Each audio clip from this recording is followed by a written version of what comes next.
Hello and welcome to my channel KS Wala. As yesterday we started the establishment of judiciary in India, which we saw that it was British who actually started the judiciary in India, जिसमें हमने देखा था कि पहले जो this contribution जो जिनका था who established this formal judicial system, that was Warren Hastings. We started from this Warren Hastings.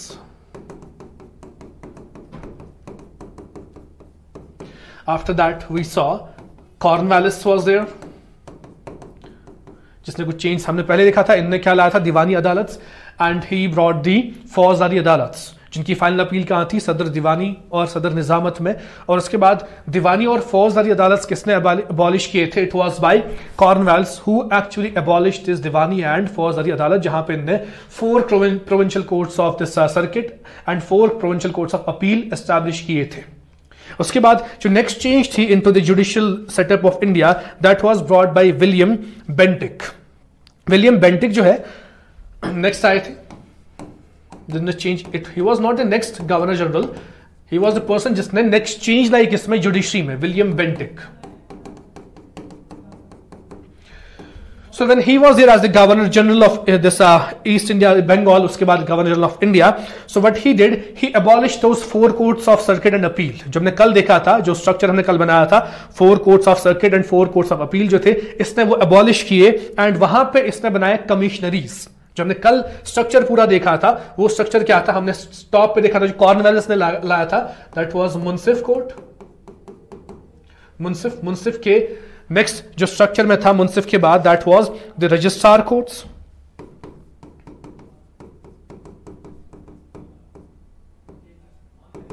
Registrar यहां पे कौन होते थे? Indian officer. और यहां पे यूरोपियन जज वाज देयर. ठीक है. रजिस्ट्रार के बाद what he established, that was the district courts.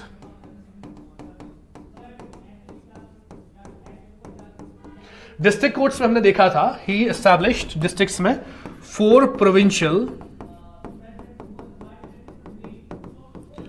Courts of appeal, और इन्होंने एस्टैब्लिश किया था 4 प्रोविंशियल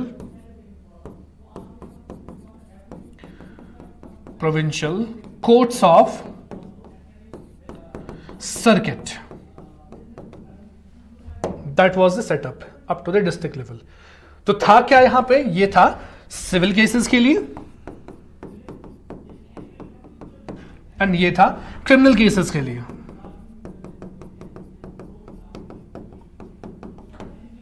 एंड द 4 प्लेसेस जहां पे ये 4 कोर्ट्स एस्टैब्लिश किए गए, कहां पे था? It was in Dhaka,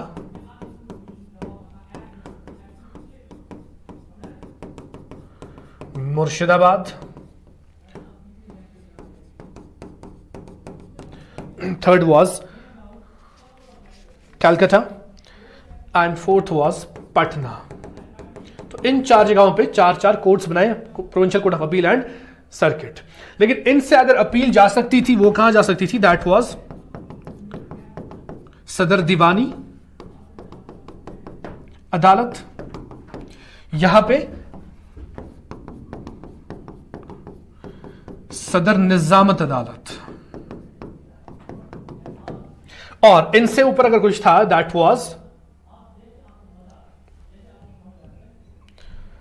was the Supreme Court, which was being established by Regulating Act of 1773 at Calcutta. तो that was the structure provided by the Cornwallis. लेकिन मैं बात कर रहा हूं जब विलियम बेंटिक आ गए, इन्होंने क्या चेंज स्ट्रक्चर में लाए? That he abolished these provincial courts of appeal and this 4 provincial courts of circuit. इनने अबॉलिश किया. किनकी बात कर रहा हूं मैं? विलियम बेंटिक की. तो इनने क्या एस्टैब्लिश किया? वो तो बाकी स्ट्रक्चर पूरा सेम था, मुंसिफ, registrar and district courts. District court के बाद what he directly actually created commissionaries. So we will change this structure. उनने एस्टैब्लिश किया डिस्ट्रिक्ट कोर्ट्स के बाद सीधे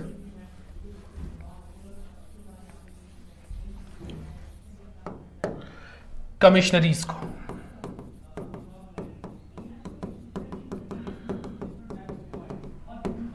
ठीक है। तो कमिश्नरी जो है इनके बाद वही सेम बाकी स्ट्रक्चर था, कमिश्नरीज से फाइनल अपील कहां जा सकती थी? वही सदर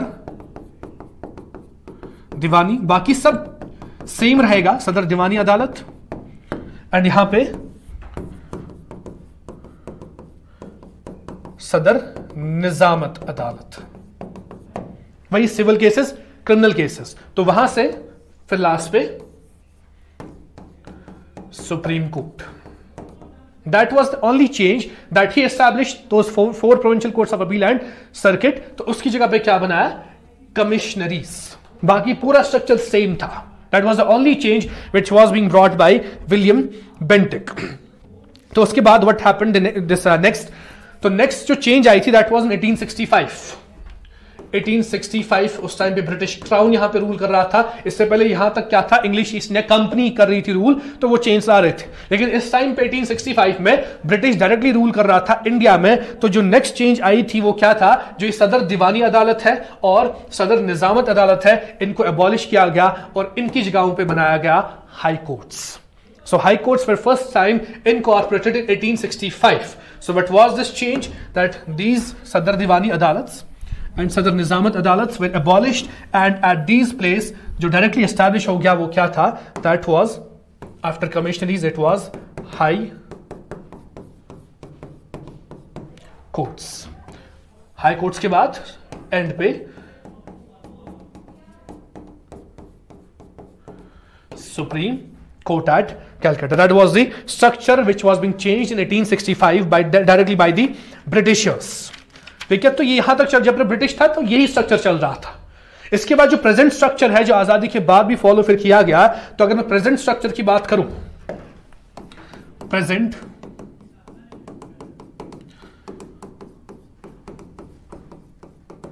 स्ट्रक्चर, इस प्रेजेंट स्ट्रक्चर में सबसे टॉप पे कौन आएगा? सबसे टॉप पे होगा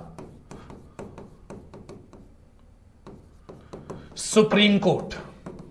सुप्रीम कोर्ट के नीचे कौन होते हैं? High courts. हाई कोर्ट के नीचे कौन होते हैं? District courts. और ये डिस्टिंक्शन क्यों है? मतलब कि क्यों ऐसे लेवल पे कोर्ट्स रखे? ताकि इंसाफ पाना इजी हो।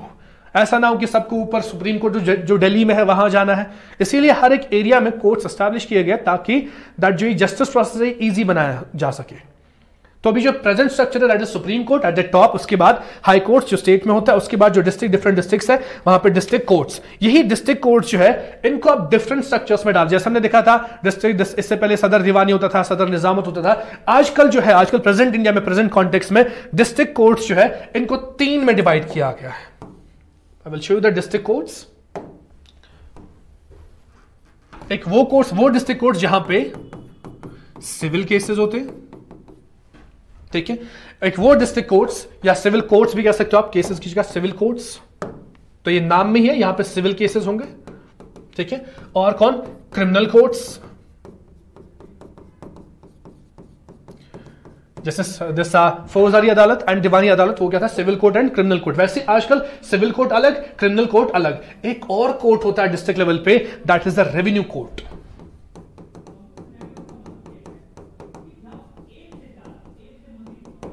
Revenue court. अब अगर मैं सिविल, इन 3 की बात करूं, इनमें स्ट्रक्चर क्या होता है? सिविल कोर्ट में कौन होते हैं?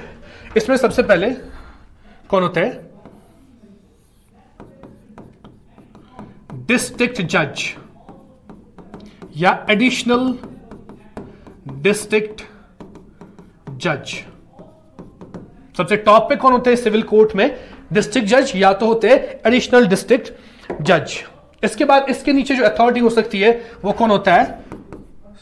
सिविल जज, ठीक है। ये सिविल जज क्या है? यह फर्क इतनी है कि ये वो केसेस देखता है जिनमें सजा थोड़ी ज्यादा होती है, मान लो 6-7 साल की सजा हो सकती है, ठीक है। तो इसका पावर ज्यादा, ये टॉप पे होता है। इसके नीचे कौन हो सकता है? सिविल जज, लेकिन ये कौन सा होगा? सीनियर बेंच, ये सीनियर वाला होगा, सिविल जज सीनियर। इसके ऊपर, इसके नीचे एक और जज हो सकता है, वो भी कौन है? सिविल जज, सिविल जज, लेकिन वो क्या होगा? जूनियर, सिविल जज जूनियर। ये सिविल कोर्ट्स में होता है। सबसे टॉप अथॉरिटी कौन है? डिस्ट्रिक्ट जज और एडिशनल डिस्ट्रिक्ट जज। ये कौन से केसेस देखते हैं? सिविल केसेस देखते हैं ये, जो छोटे मोटे पेटी क्राइम्स होते हैं तो उन्हीं को केसेस को देखता है। तो इनके नीचे अथॉरिटी कौन है? सिविल जज, जो सीनियर होता है, और इसके ऊपर नीचे जो है एक और सिविल जज, वो क्या होता है? वो होता है जूनियर। और इसी जूनियर वाले को हम कहते हैं यहां पे मुंसिफ कोर्ट। आपने सुना होगा मुंसिफ कोर्ट, ठीक है, वो वही होता है, सिविल जज है लेकिन कौन सा? जूनियर लेवल का। तो ये सब लेकिन कौन देखते हैं? ये सिविल केसेस देखते हैं। ऐसे अगर क्रिमिनल केसेस की बात करें, क्रिमिनल कोर्ट्स की बात करूं, यहां पे सबसे टॉप पे कौन होता है? यहां पे बैठते हैं जज, विच इज टर्म्ड एज सेशन जज। सेशन जज इसी को, या एक और होता है एडिशनल सेशन जज। तो आज के बाद याद रखेंगे आप, अगर डिस्ट्रिक्ट जज बोला जा रहा है that means he is looking after the civil cases, अगर सेशन जज बोल रहा है that means he is looking after the criminal cases. ये एक ही पर्सन हो सकता है जो एक्ट कर रहा है एज ए डिस्ट्रिक्ट जज, एज ए सेशन जज। जब वो डिस्ट्रिक्ट जज एज एक्ट करेगा तब वो सिविल केस को देख रहा होगा, जब वो एक्ट करेगा एज ए सेशन जज तब वो क्रिमिनल केस को देख रहा होगा। लेकिन फर्क यही है, the differences between the civil cases and the criminal cases. तो इसके नीचे जो सेशन जज है, इसके नीचे जो अथॉरिटी होती है वो कौन सी अथॉरिटी होती है? That is the authority which is termed as chief judicial magistrate. Chief judicial magistrate. तो चीफ जुडिशियल मैजिस्ट्रेट होता है, और you can say it is the metropolitan magistrate, जो लार्जर सिटीज के लिए होता है, दैट इज मेट्रोपॉलिटन मैजिस्ट्रेट। ऐसे जो इनके नीचे फिर होता है below this authority, that is judicial magistrate. Judicial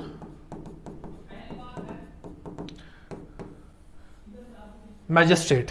लेकिन ये कौन होता है? ये फर्स्ट क्लास होते हैं। जुडिशियल मैजिस्ट्रेट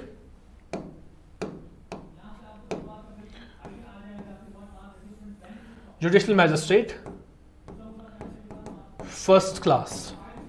इनके नीचे भी एक अथॉरिटी होता है, दैट इज सेम यही, द जुडिशियल मैजिस्ट्रेट।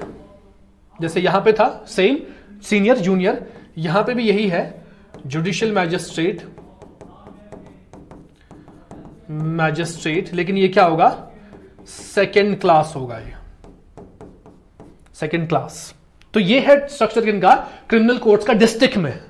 ऐसी तीसरे कौन से होते हैं? That is revenue courts. Revenue court क्या है? जहां पर रेवेन्यू का मसला होगा, जमीन का कोई मसला होता है तो वो रेवेन्यू अफेयर होता है स्टेट का।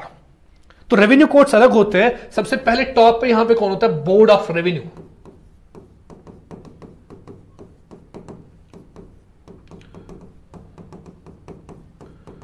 बोर्ड ऑफ रेवेन्यू जो सबसे टॉप कोर्ट हो सकता है, जहां पे बहुत मेंबर्स बैठे होते हैं as a board. Board of revenue के नीचे कौन होता है? कमिश्नर और कलेक्टर भी कहते हैं इसको बाहर, रेवेन्यू कमिश्नर जिसे कहते हैं, या इसी को बाहर आउटसाइड जेएंडके कहते हैं कलेक्टर। तो he is not DC, DC is actually the some different functionary. ये क्या अलग होता है? You can say that the commissioner who is responsible for the revenue matters. तो कमिश्नर और कलेक्टर। फिर इनके नीचे कौन हो सकता है जो इन केसेस को देख सकता है, रेवेन्यू केसेस को देखता है? दैट इज तहसीलदार। तहसीलदार। और तहसीलदार के नीचे जो होता है वो कौन हो सकता है? वो असिस्टेंट तहसीलदार, या जिसको हम कहते हैं नायब तहसीलदार। तो यू कैन से इनके नीचे कौन होता है? असिस्टेंट तहसीलदार, और उसी को कहते हैं naib tehsildar. That is the structure after the tehsildar post.